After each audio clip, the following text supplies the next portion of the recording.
She is beautiful.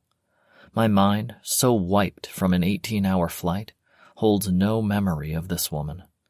Well, I have a vague memory, but now I realize she's stunning. From her dark hair pulled back in a ponytail to her wide, expressive blue eyes, it's like she was put on this earth just for me to find her attractive. She's truly stunning. She's also, as I understand it, the reason my sister is in such bright spirits. I managed to get past the way I'm instantly smitten with her to say, "Well, now that I see you in action, I understand why my mother hired you." I gesture to Christina. "You know how hard it is to keep this little twerp in line?" "No, I don't," the nurse says, "because she's perfectly wonderful and delightful. I was just thinking about how lucky I would feel if she were my sister. Why, I might spend all day just sitting down and attending to her every whim because she's so perfect." Christina giggles and says, "See, that's what I'm talking about, big brother. Clara gets it. You should learn from her." Clara. Now I remember her name. My mother spoke lovingly of Nurse Clara, and how Christina seemed so much happier and was doing so much better ever since Clara started taking care of her. I smile at her and say, "Clara, it's nice to meet you. Thank you for taking such good care of my sister." Clara blushes a pretty pink and looks down, smiling. God, she's adorable. "It's no trouble," she says. "Christina's amazing. I'm happy to be her friend." "I'm happy she found a friend as amazing as you are."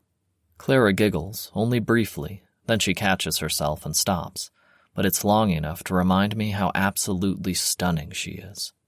It also provides compelling evidence to support my suspicion that Clara is a little. I caution myself against assuming that. Plenty of girls are silly and girly and giggly without also being part of the DDLG lifestyle. Most likely, I think of Clara as a little girl only because it's been years since I had a little girl of my own. It doesn't necessarily mean she actually is a little girl. Christina interrupts my thoughts. "When you two are done flirting with each other, I was hoping we could talk about my physical therapy, if that's not too much." I roll my eyes at her and she grins, mischievously. "I have an idea," I say. "I'll just dump you on the floor, and if you want back on the bed, you have to pull yourself up." Clara puts her hands on her hips and she glares playfully at me. "Don't you dare." "You tell him, Clara," Christina calls.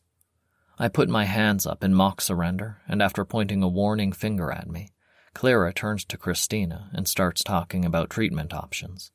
We settle on a plan where the physical therapist will arrive twice a week to work with Christina and Clara, and I can help her with daily exercises. After that's settled, Christina yawns. "I think I'm going to have a nap. Tony, can you give Clara a ride home?"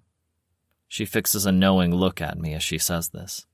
I catch on just in time and say, "Yes, absolutely. I'd love to." Clara blushes bright red, and she looks so beautiful I can't help but imagine how she would look without her white nurse's jacket, tight jeans, and black t-shirt.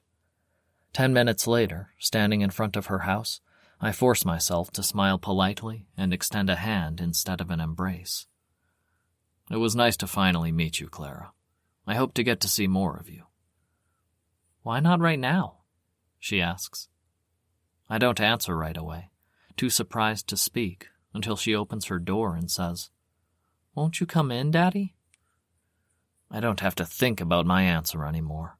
I stare into her eyes and say, "I would love to, little girl."